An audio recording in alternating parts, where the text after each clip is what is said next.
हरिओम विद्यार्थियों, Kheteshwar public school की online classes में आपका स्वागत है। हमने पिछली बार आपका अध्याय पहला शुरू किया था और फर्स्ट अध्याय में से जो मानव भूगोल, उसका अर्थ, उसकी प्रकृति और उसके विषय क्षेत्र को हम समझ चुके हैं।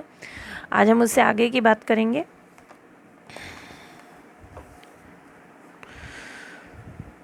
आज हम शुरू करते हैं आपके अध्याय 1 का मानव भूगोल, जिसका नाम है मानव भूगोल, प्रकृति एवं विषय क्षेत्र। इसकी अर्थ और प्रकृति और विषय क्षेत्र हम समझ चुके हैं। आज इस पार्ट का ये लास्ट टॉपिक आपके बचता है कि मानव भूगोल का विकास कैसे हुआ, यानी कि शुरू से लेके जब मनुष्य के दिमाग में मानव भूगोल विषय की जब पृष्ठभूमि बनी, तो उसकी शुरुआत से लेके आज तक इसका विकास किन चरणों में पूरा हुआ। तो ये बात करेंगे कि देखिए, मनुष्य ने जन्म के साथ ही, जब मनुष्य का जन्म हुआ था तभी से उसने प्रकृति के साथ, पर्यावरण के साथ उसने समायोजन करना शुरू कर दिया था, यानी एडजस्टमेंट करना शुरू कर दिया था। आदि मानव से लेके आज तक वो उसके और प्रकृति का जो रिश्ता है, मानव और प्रकृति का, वो बदलता रहा है। शुरुआत में प्रकृति उस पर हावी थी, तो मनुष्य ने जन्म के साथ ही पर्यावरण के साथ अपना समायोजन, एडजस्टमेंट शुरू कर दिया था।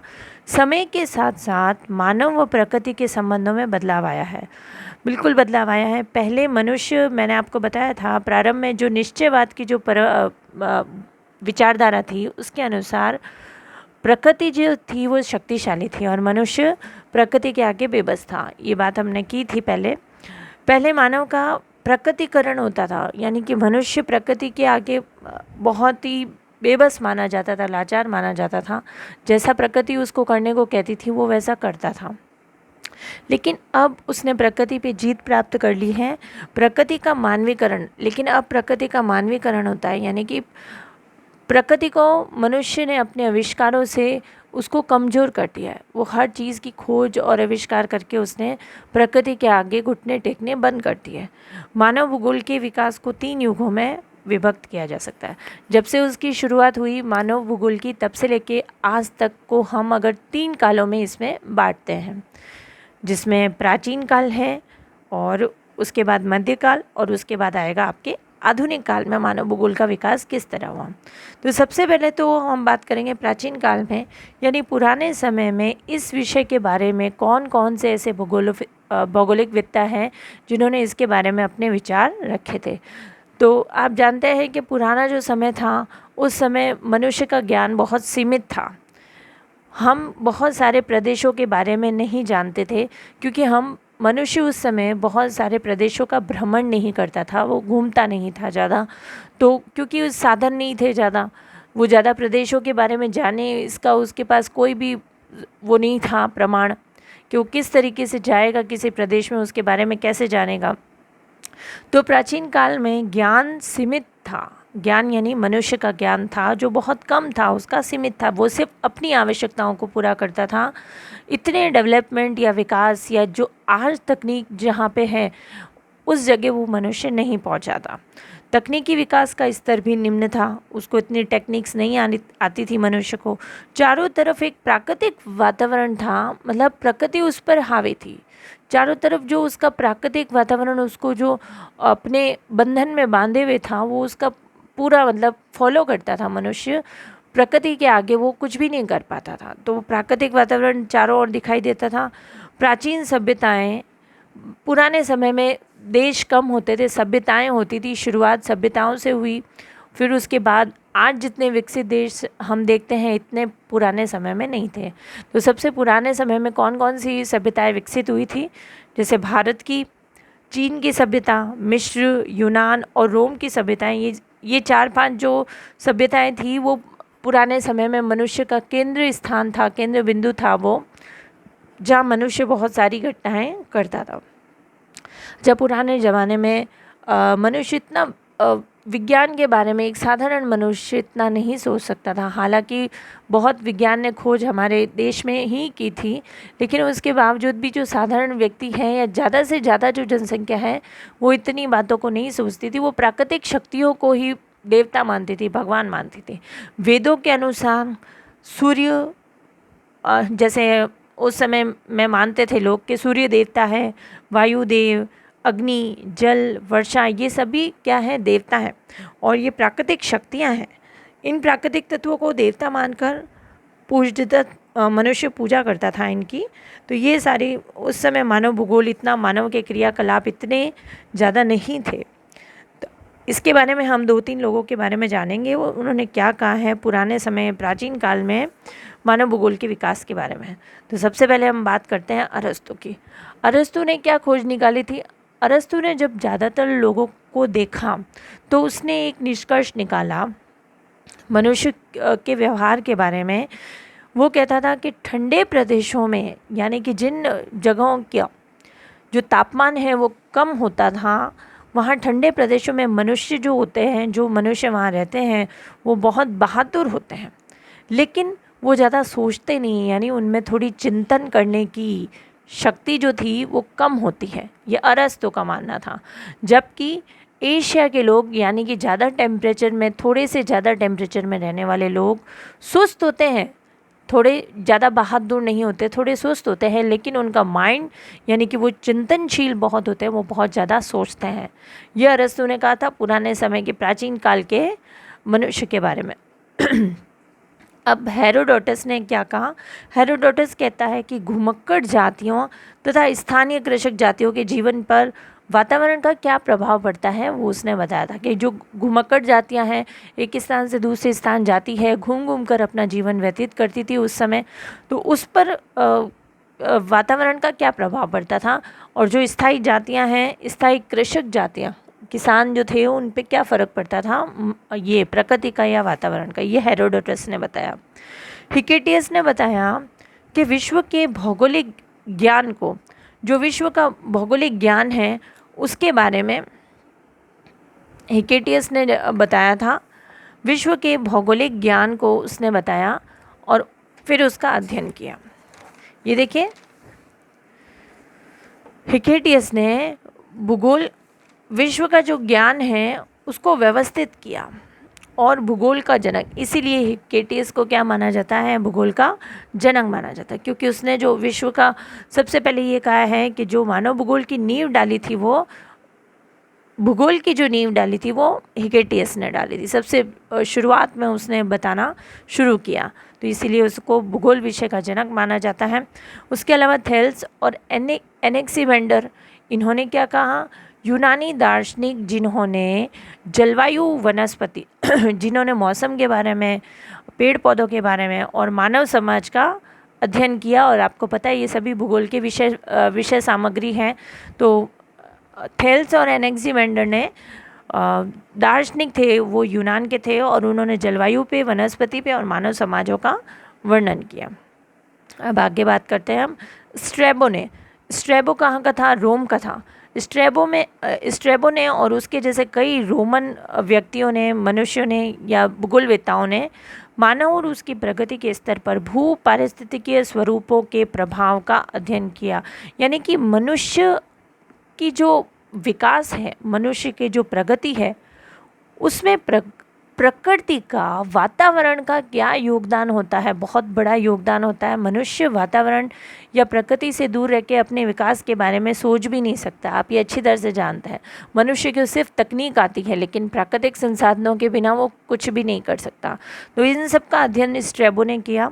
तो यहाँ पे हमारे ये प्राचीन काल के जो विचारक थे, उनकी विचारधाराएँ हमने पढ़ी। अब हम बात करते हैं मध्यकाल में। मध्यकाल में कुछ तरक्की हुई, कुछ विकास हुआ, डेवलपमेंट हुआ। जैसे हमने एक से दूसरे प्रदेशों में जाना सीखा, एक से दूसरे प्रदेश के लोगों के बारे में जाना, हमने हमारी ज़रूरतों को पूरा करने के लिए आयात निर्यात करना शुरू कर दिया, दूसरे प्रदेश से सामान लेना शुरू कर दिया, उसे अपने यहाँ बनने वाला सामान देने लग गए। तो ये कुछ विकास मध्यकाल में हमको देखने को मिलता है। तो मध्यकाल, इस काल में नौचालन यानी नावें चलने लग गई और मैंने आपको बताया था व्यापार होने लग गया। अभी मैंने आपको बताया कि आयात निर्यात होने लग गया। नई नई खोजें हुई, आविष्कार हुए, बहुत सारे अन्वेषण हुए, यानी कि मनुष्य ने बहुत सारा सामान बनाना सीखा अपनी आवश्यकता के अनुसार। उसने नई नई तकनीकी का प्रयोग करना शुरू कर दिया मध्यकाल में। अब मनुष्य का डेवलपमेंट जो इस टाइम में है वो बहुत तेज़ गति से होना शुरू हो गया था। तकनीकी ज्ञान आ गया उसमें और उसने दक्षता हासिल कर ली। दक्षता यानी वो बहुत सारे कामों में एकदम कुशल हो गया, एक्सपर्ट हो गया। तो उपनिवेशीकरण यानी कि उसने किसी दूसरे क्षेत्र के कच्चे माल को काम में लेने के लिए उसको अपना उपनिवेश बनाना शुरू कर दिया।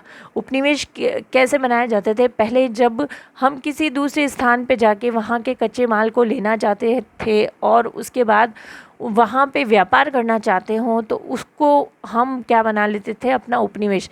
जैसे कि भारत को इंग्लैंड ने अपना उपनिवेश ही बनाया था व्यापार करने के लिए। ईस्ट इंडिया कंपनी ने सबसे पहले यहाँ आई और उसने भारत को उपनिवेश बनाया था, क्योंकि हमको तकनीकी ज्ञान उस समय नहीं था मशीनों का, और वो जो थे वो हमारे कच्चे माल को प्रयोग करके वस्तुएं बना के हमारे भारत में लाते थे।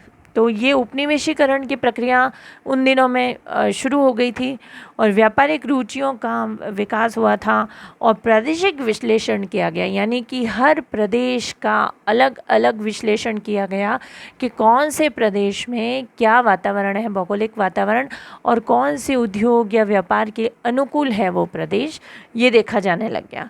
तो मध्यकाल में थोड़ा सा विकास हुआ हमारा और मनुष्य जो है वो विकासशील होने लगा।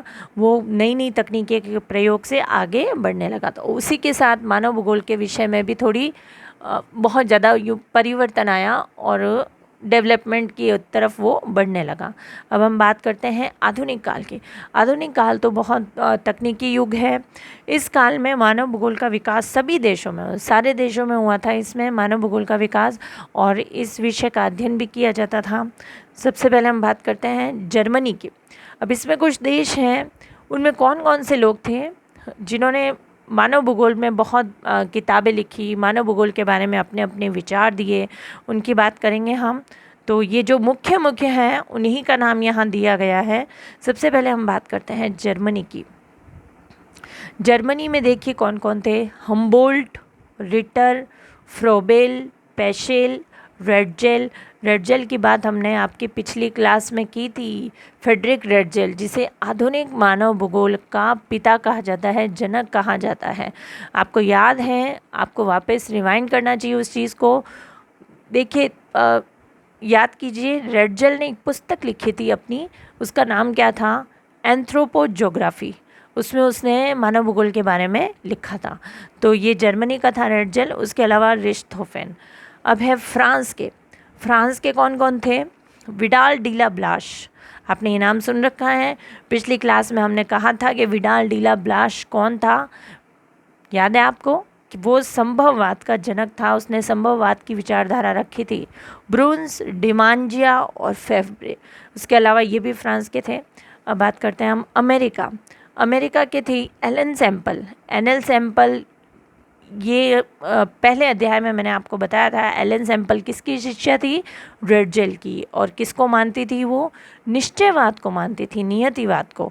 तो एलन सैम्पल, हंटिंगटन, ब्रोमेन, कार्ल सावल और ग्रिफिथ टेलर। ग्रिफिथ टेलर किसके प्रवर्तक थे? एक सिद्धांत मैंने आपको बताया था पिछली क्लास में। क्या सिद्धांत था? रुको बजाओ का सिद्धांत, जिसको हम कहते हैं नव निश्चयवाद, नव नियतिवाद। वो विचारधारा किसने दी थी? Griffith Taylor. तो ये ग्रिफिथ टेलर भी अमेरिका का था। अब है ब्रिटेन के। ब्रिटेन के हैं हर्बर्टसन, मैकिंडर, रॉक्सबी और फ्लूअर।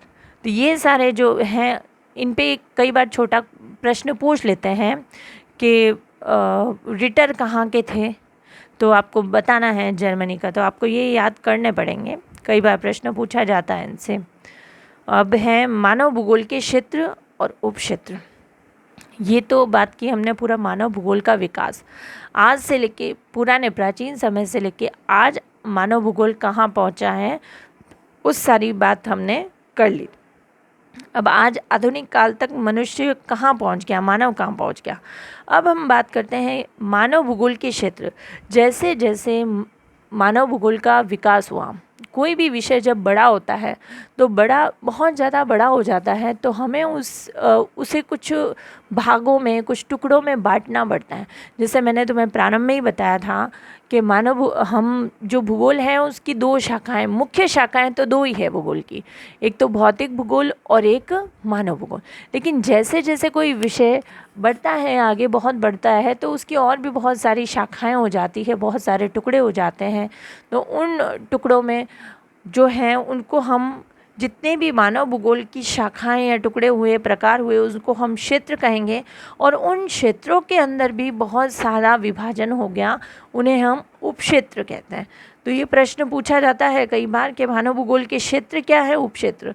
तो आपको इन दोनों में फ़र्क करना है, क्षेत्र अलग है और उन क्षेत्रों के अंदर ही उसके और उपक्षेत्र आते हैं। तो ये ये मानव भूगोल की बात करेंगे हम। अब मानव भूगोल के क्षेत्र में सबसे पहले हम बात करते हैं सामाजिक भूगोल, जिसमें समाज के भूगोल के बारे में बताया जाता है। ये एक अलग विषय है मानव भूगोल का, है मानव भूगोली सॉरी, मानव भूगोल का ही विषय है सामाजिक भूगोल। अब सामाजिक भूगोल में क्या क्या विषय आते हैं? सांस्कृतिक भूगोल, कल्याण का भूगोल और ऐतिहासिक भूगोल। अब आता है नगरीय भूगोल। नगरीय भूगोल नाम से ही पता चल रहा है कि नगर, एक शहर से संबंधित सारी जो व्यवस्थाएं होती है, भौगोलिक व्यवस्थाएं, वो सब इसमें आएगी और इसमें नगरीय नियोजन आता है। राजनीतिक भूगोल, राजनीतिक भूगोल में आता है निर्वाचन का भूगोल, चुनाव का, और सैन्य भूगोल। अब आता है आर्थिक भूगोल। आपको सिर्फ ये क्षेत्र और उपक्षेत्र याद करने हैं, आपके सिलेबस में इनमें से काफ़ी चीज़ें आगे आएगी, अलग से टॉपिक आएगा। लेकिन जब आपको पर्टिकुलर प्रश्न पूछा जाता है कि मानव भूगोल के क्षेत्र या उपक्षेत्र बताइए, 4 या 5 संख्या दी जाएगी, तो आपको उसका उत्तर ध्यान से लिखना है, इसको यहाँ से पढ़ना है आपको। तो निर्वाचन भूगोल, सैन्य भूगोल। आर्थिक भूगोल के अंदर आता है कृषि भूगोल। आपके सिलेबस में सबसे ज़्यादा जो भूगोल की हम बात करेंगे वो आर्थिक भूगोल ही आता है आगे के सारे पाठों में, जिसमें आप कृषि के बारे में पढ़ेंगे, जो संसाधन हैं हमारे देश के उसके बारे में पढ़ेंगे, उद्योगों के बारे में, पर्यटन के बारे में, अंतर्राष्ट्रीय व्यापार का भूगोल। ये सारे जो हैं आर्थिक भूगोल के अंदर आते हैं। अर्थशास्त्र के मुद्दे लगते हैं अर्थशास्त्र के हैं, लेकिन ये भूगोल की भी विषय वस्तु हैं। इस प्रकार मानव भूगोल, इस तरीके से ये सारे क्षेत्र इसके पूरे होते हैं। इस प्रकार मानव भूगोल निरंतर विकास के साथ, यानी कि मानव भूगोल विषय का पुराने समय से लेके, प्राचीन काल से लेके अब तक बहुत ज़्यादा विकास हो गया है, बहुत ज़्यादा बदलाव इस विषय में आया है। इस विषय के कई क्षेत्र और उपक्षेत्र हो गए हैं, गतिशील है ये बहुत, और समय के साथ साथ इसका और ज़्यादा महत्व बढ़ता जाएगा।